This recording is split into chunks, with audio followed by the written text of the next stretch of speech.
طرف دوڑا، بہرحال کرسی چھوڑ کے ان کا خدا بھاگا، ان کا معبود کرسی چھوڑ کر کے بھاگا۔ اب جب جادوگروں نے دیکھا یہ منظر، اللہ اکبر اللہ اکبر، انہوں نے کہا یہ جادو نہیں ہے، یہ جادو لوہا لوہے کو کاٹتا ہے، مولوی مولوی کو پیٹتا ہے۔ آپ کو کیا پتا ہے، آپ کو کیا معلوم ہے؟ آپ تو یہاں بیٹھ کر کے اسے مرغی کھلا رہے ہو۔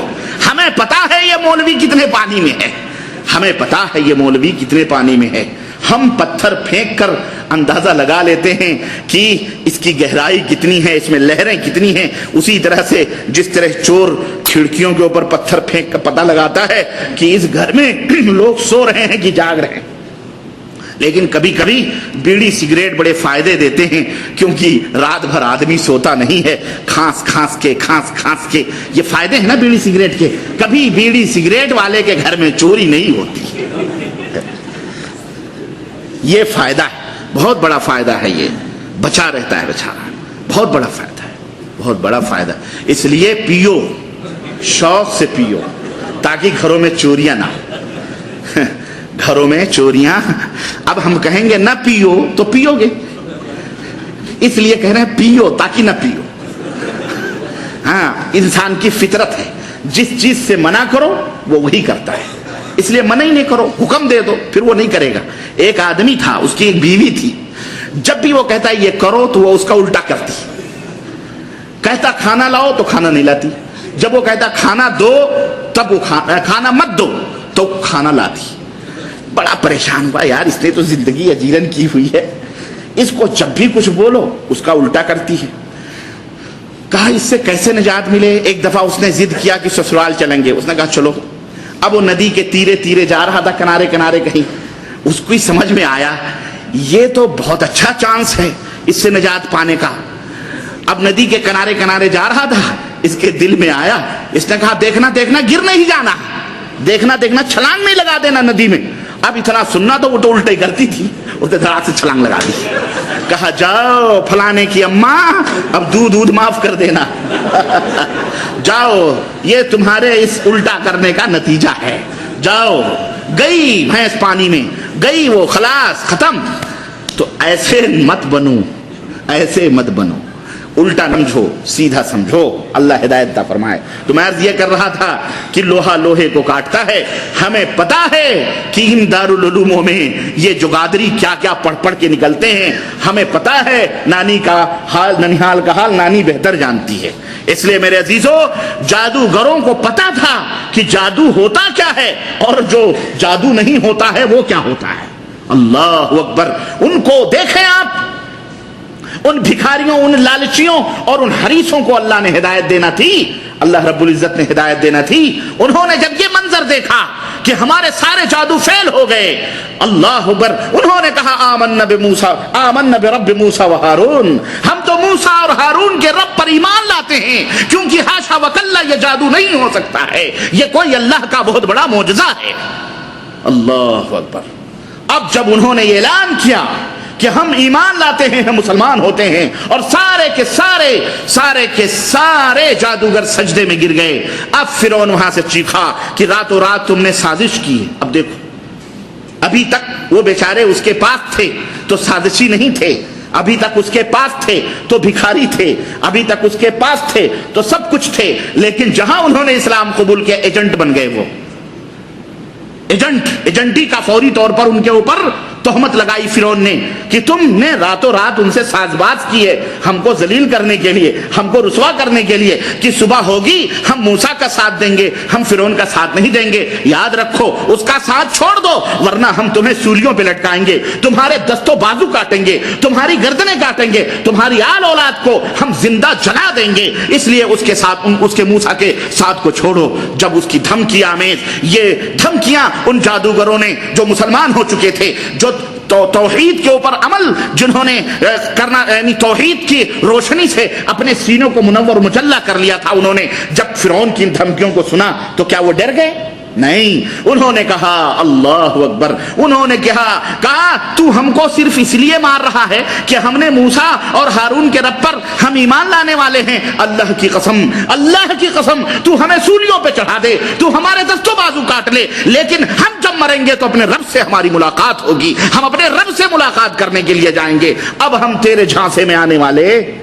اللہ اکبر، نہ دولت کی ہوس ان کو رہی، نہ کرسی کی لالچ رہی، نہ فرعون کا خوف رہا، نہ کسی وزارت کی کوئی جو ہے ان کے دلوں میں ڈر رہا، ہرگز نہیں، نہ کوئی خوف ہے نہ کوئی منفعت ہے، وہ رب کے ہو گئے۔ اللہ اکبر، دیکھیں یہ ہے وہ اسپرٹ، انسان تو وہی تھے، دل بھی وہی تھا، دماغ بھی وہی تھا، جسم بھی وہی تھے، چمڑے اور خون میں خون بھی وہی تھے، جسم میں دوڑنے والے خون کی نالیاں بھی وہی تھیں، سب کچھ تھا، سجا سجایا تھا۔ تبدیلی کہاں آئی؟ اس خون کے اندر، اس دل کے اندر شرک کی تاریکیاں موجود تھی، جہاں پر توحید کی روشنیوں کی ضرورت تھی، اس برقی لہر کی ضرورت تھی، اس بجلی کی ضرورت تھی، بس وائرنگ فٹ فاٹ تھی، سب کچھ تھی، لیکن ذرا راستے بند تھے، تاریکیاں تھیں، توحید کی روشنی نہیں تھی۔ جہاں توحید کا کرنٹ پہنچا، اللہ اکبر، سارے خوف و ڈر نکل گئے، ساری بتیاں روشن ہو گئیں، اور اب اللہ اکبر وہ مسکراتے ہوئے اللہ کی خلقت کو دیکھ رہے ہیں، کائنات کو دیکھ رہے ہیں۔ اللہ کی توحید جہاں دل میں پہنچی، سب کچھ اپنے معبود کو انہوں نے پہچان لیا، تو خلاص وہ پوری کائنات کو پہچان لیتا ہے۔ من عرف نفسہ عرف اللہ، جس نے اپنے آپ کو پہچان لیا اس نے اللہ کو پہچان لیا۔ میرے عزیزو، میرے دوست، یہ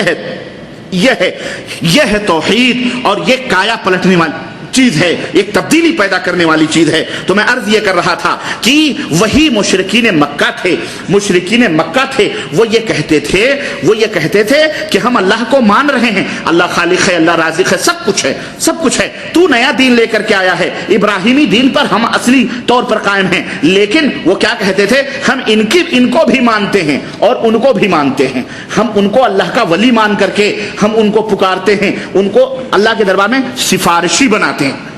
آپ کہو گے کہ مولانا اس کی دلیل کیا ہے؟ اس حقیقت کو قرآن کریم میں اللہ عز و جل نے یوں بیان فرمایا ہے، وَيَعْبُدُونَ مِن دُونِ اللَّهِ مَا لَا يَضُرُّهُمْ وَلَا يَنفَعُهُمْ وَيَقُولُونَ هَؤُلَاءِ شُفَعَاؤُنَا عِندَ اللَّهِ قُلْ أَتُنَبِّئُونَ اللَّهَ بِمَا لَا يَعْلَمُ فِي السَّمَاوَاتِ وَلَا فِي الْأَرْضِ سُبْحَانَهُ وَتَعَالَى عَمَّا يُشْرِكُونَ۔ سورہ یونس آیت نمبر 18، اللہ عز و جل نے ارشاد فرمایا کہ یہ مشرکین جو ہیں، یعبدون من دون اللہ، اللہ کے سوا غیروں کی عبادت و پرستش کرتے ہیں، جو نہ انہیں کوئی نقصان پہنچا سکتے ہیں اور نہ ہی انہیں کوئی فائدہ، نہ انہیں کوئی نقصان پہنچا سکتے ہیں، نہ انہیں کوئی فائدہ پہنچا سکتے ہیں۔ اور جب ان سے کہا جاتا ہے کہ یہ مت کرو تو کیا کہتے ہیں؟ وَيَقُولُونَ هَؤُلَاءِ شُفَعَاؤُنَا عِندَ اللَّهِ، اور یہ کہتے ہیں یہ تو ہم سفارشی بنا کر اللہ کی دربار میں ان کو بھیج رہے ہیں، ہمارے وسیلہ ہیں، ہمارے سفارشی ہیں، یہ ہم گنہگار ہیں، پاپی ہیں، ہم اللہ سے سیدھے نہیں مل سکتے، تو یہ ہمارے دربار سفارش کریں گے۔ اللہ اکبر، اللہ فرماتا ہے، سنو یہ کتنی جھوٹ بات ہے، اللہ فرماتا ہے اتنبئون اللہ، کیا تم اللہ کو ان باتوں کی خبر پہنچا رہے ہو، لا یعلم فی السماوات والارض، جس کا اللہ کو زمین و آسمان میں علم ہی نہیں ہے؟ کیا تم وہ باتیں اللہ کو بتلا رہے ہو؟ ارے اللہ تو جانتا ہی نہیں ہے کہ دنیا میں اس کا بھی کوئی ساجی، اس کا بھی کوئی شریک اور اس کا بھی کوئی پارٹنر ہے، اللہ کے سوا بھی کوئی نفع نقصان پہنچانے والا ہے، اللہ کو تو اس کا علم ہی نہیں ہے، تو جب اللہ کو اس کا علم نہیں، تمہیں کیسے علم ہو گیا؟ اللہ اکبر، سبحانہ، اللہ فرماتا ہے میری ذات پاک و صاف ہے شرک سے، وتعالی، اور بلند ہے تمہارے ان جھوٹ سے اور اس گپ سے، اما یشرکون، ان لوگوں سے جس کو تم شریک ٹھہراتے ہو۔ میرے عزیز، اسی طرح سے اللہ رب العزت نے اسی 18 اور 19 نمبر کی آیت میں جو سورہ یونس کی ہے، اللہ نے فرمایا کہ وَمَا كَانَ النَّاسُ إِلَّا أُمَّةً وَاحِدَةً، یہ لوگ جو تھے حضرت آدم سے لے کر کے حضرت نوح علیہ السلام تک، پوری کائنات ایک پلیٹ فارم پہ تھی، سب ایک امت تھے۔ وَمَا كَانَ النَّاسُ إِلَّا أُمَّةً وَاحِدَةً، لوگ ایک ہی امت تھے، فَاخْتَلَفُوا، تو بس اختلاف حضرت نوح علیہ السلام سے شروع ہوا۔ اختلاف کہاں سے شروع ہوا؟ عقائد کا اختلاف شروع ہوا، ود کو، سوا کو، یغوث کو، یعوق کو، نصر کو انہوں نے اپنا سفارشی سمجھنا شروع کیا، انہوں نے ان کو اپنا حاجت روا سمجھنا شروع کیا، انہوں نے ان کو اپنا مشکل کشا سمجھنا شروع کیا۔